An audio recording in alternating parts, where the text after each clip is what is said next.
আজকে যে মুভিটি এক্সপ্লেন করতে যাচ্ছি এটি অন্ধ্রপ্রদেশের একটি সত্য ঘটনা অবলম্বনে নির্মিত মুভি। মুভির নাম থান্ডেল, যার অর্থ দলনেতা। তো চলুন বেশি কথা না বাড়িয়ে শুরু করা যাক আজকের ভিডিও। মুভির শুরুতেই আমরা সাত্যা নামের একটি মেয়েকে রেল স্টেশনে বৃষ্টিতে ভিজতে দেখতে পাই। তারপর তার বাবা সেখানে এসে তাকে বাড়িতে নিয়ে যায়, কিন্তু বাড়িতেও সে আনমনে বসে থাকে। কিছুক্ষণ পর সে তার বাবাকে তার বিয়ের জন্য একটি ছেলে খুঁজতে বলে।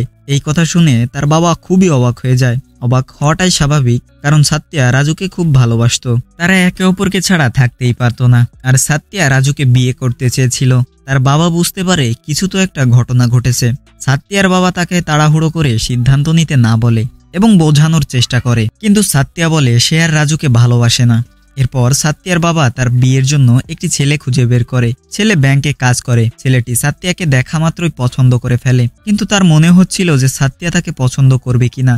তারপর সাত্যা বলে সে বিয়েতে রাজি আছে, যা শুনে ছেলেটা খুবই খুশি হয়ে যায়। পরের দিন সাত্যা তার হবু হাজবেন্ডকে মন্দিরে ডেকে আনে। সেখানে সাত্যা তাকে বলে, আমার কিছু কথা বলার আছে যেটা আপনার জানা খুবই জরুরি। এটা শুনে সে একটু অবাক হয়ে যায়। তখন সাত্যা রাজুর ব্যাপারে বলে, আর তার হবু হাজবেন্ডকে বলে, ভয়ের কিছু নেই, আমি বিয়ে করলে আপনাকেই করব। তারপর তার হবু হাজবেন্ড বলে, ভালোবাসো রাজুকে আর বিয়ে করবে আমাকে? কিছুই বুঝলাম না। তারপর সাত্যা তার আর রাজুর গল্প বলতে শুরু করে। সিন ফ্ল্যাশব্যাকে গেলে আমরা রাজুকে দেখতে পাই। সাত্যা বলে তারা দুজন ছোটবেলার বন্ধু এবং তারা দুজন ছোটবেলা থেকে দুজন দুজনকে পছন্দ করত। তারা বড় হওয়ার সাথে সাথে বুঝতে পারে তারা একে অপরকে ছাড়া থাকতে পারবে না। রাজু সমুদ্রে মাছ ধরার জন্য যেত, কিন্তু সমুদ্রে কোনো নেটওয়ার্ক ছিল না, যার কারণে সাত্যা আর রাজু একে অপরের সাথে কথা বলতে পারতো না। কিন্তু যখনই রাজু নেটওয়ার্কের মধ্যে আসতো তখনই সে প্রথম সাত্যাকে ফোন করত।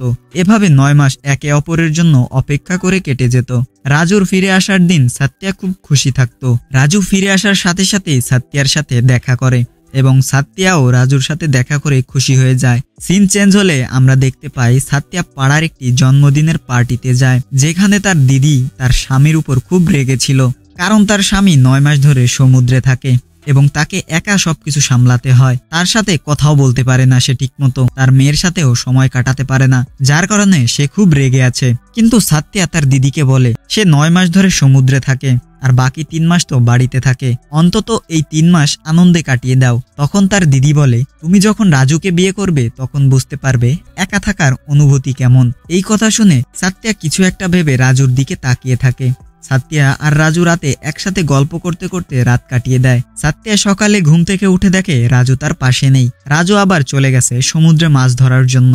তারপর সাত্যা রাজুর ফিরে আসার জন্য অপেক্ষা করতে থাকে। হঠাৎ একদিন সাত্যা জানতে পারে তার বোনের ভাই সমুদ্রে মারা গেছে, যার কারণে তার মৃতদেহ আনা হয়েছে, যা দেখে সাত্যার খুব খারাপ লাগে আর সে খুব ভয় পেতে থাকে রাজুকে নিয়ে।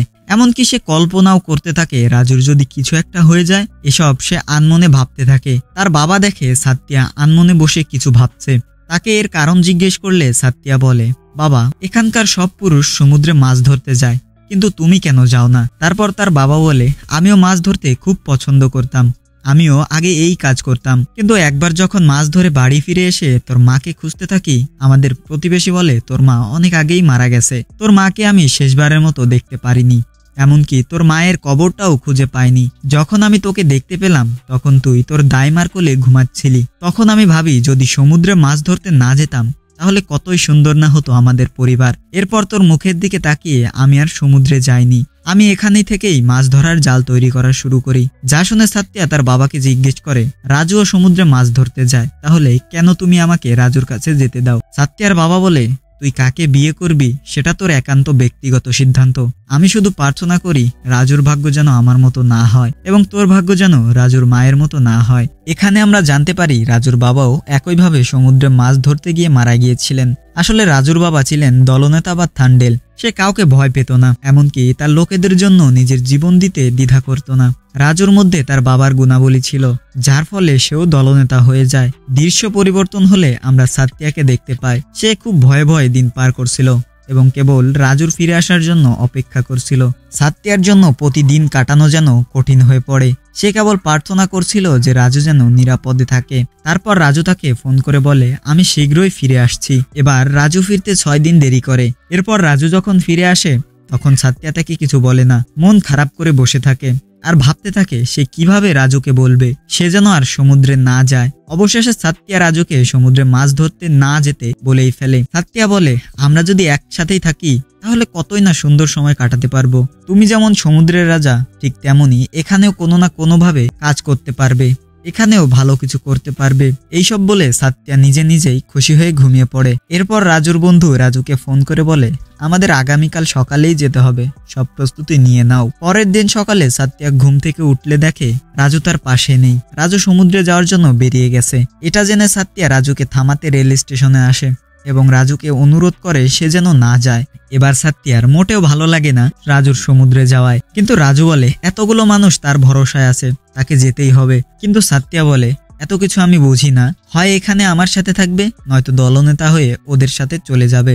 এই কথা শোনার পর রাজু খুব রেগে যায়, কিন্তু তারপরও রাজু সাত্যাকে বোঝানোর চেষ্টা করে, কিন্তু সে রাজি হয় না। এরপরে রাজু ট্রেনে করে সেখান থেকে চলে যায়, যার কারণে সাত্যার মন ভেঙে যায়। সে বৃষ্টির মধ্যে স্টেশনের প্ল্যাটফর্মের মধ্যেই বসে পড়ে।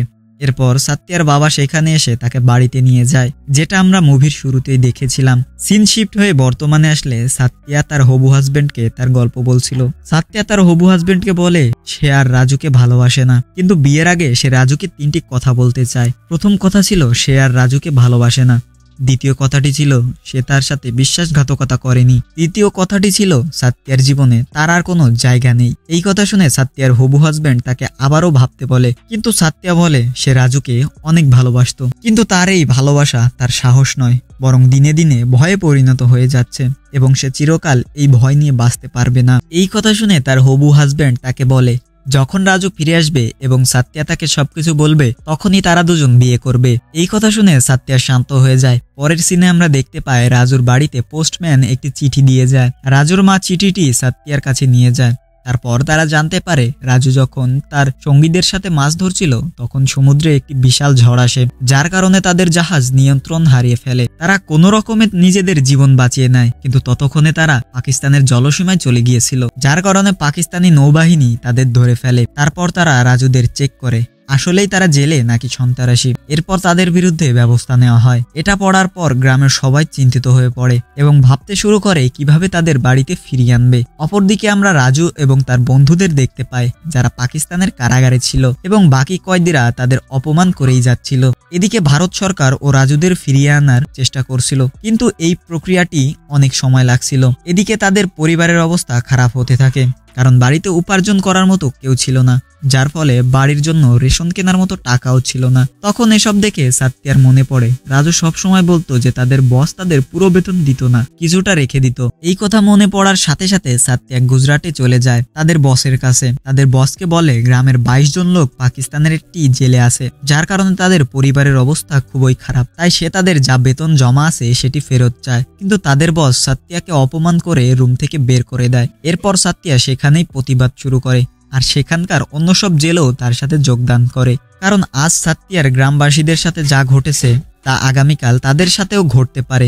ধীরে ধীরে সবাই প্রতিবাদে যোগ দেয়, যার ফলে তাদের বস সমস্ত পাওনা টাকা সাত্যাকে বুঝিয়ে দেয়। এরপর সাত্যা টাকা এনে সকলকে দিয়ে দেয়। রাজু যখন এই বিষয়টি জানতে পারে তখন সে খুব খুশি হয়। সাত্যা এবং অন্যান্য মহিলারা তাদের সকলকে মুক্ত করার জন্য বিভিন্ন লোকের সাথে দেখা করতে থাকে। এক পর্যায়ে তাদের সকলকে 15 আগস্ট মুক্তি দেওয়া হবে এমনটি জানানো হয়। একথা শোনার পর সবাই খুব খুশি হয়। অবশেষে তারা তাদের বাড়ি ফিরবে। আর এইদিকে সাত্যা সিদ্ধান্ত নিয়েছে রাজু আসার পরপরই সে বিয়ে করবে। এটা শুনে সবাই অনেক খুশি হয়ে যায়। অপরদিকে রাজুদের কোর্টে তোলা হয়, কিন্তু যখন তাদের মুক্তি দেওয়া হবে ঠিক তখনই ভারত 370 ধারা বাতিল করে, আর এটা দেখার পরপরই তাদের মুক্তি দেওয়া হয় না, উল্টো তাদের আবারও কারাগারে পাঠানোর নির্দেশ দেওয়া হয়। এই ধারা বাতিল করার কারণে পাকিস্তানে দাঙ্গা শুরু হয়ে যায়। যখন রাজুদের আদালত থেকে কারাগারে নেওয়া হচ্ছিল তখন পাকিস্তানের কিছু লোক তাদের উপরে আক্রমণ শুরু করে, যার কারণে তাদের সেখান থেকে পালাতে হয়। সবাই মনে করেছিল এই সুযোগটি কাজে লাগিয়ে তারা পালাবে, কিন্তু তারা কোনো রকমে নিজেদের বাঁচিয়ে কারাগারে ফিরে আসে।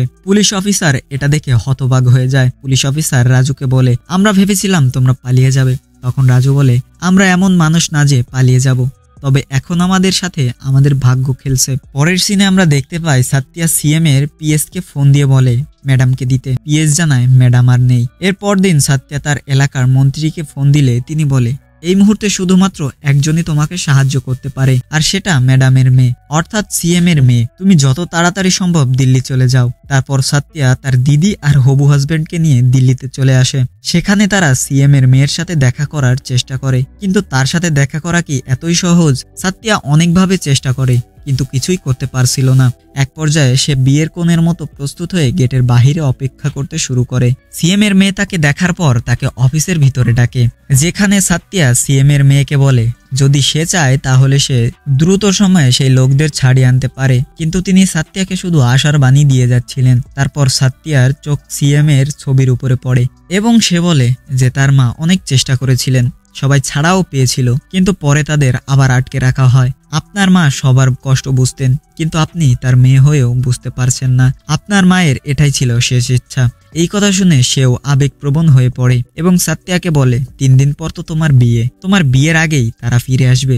এই কথা শুনে সাত্যাও খুশি হয়ে যায়। তো ফাইনালি তারা ছাড়া পাবে। এই খবর শুনে রাজু এবং তার বন্ধুরাও খুব খুশি হয়ে যায়। অবশেষে তারা বাড়িতে ফিরতে চলেছে।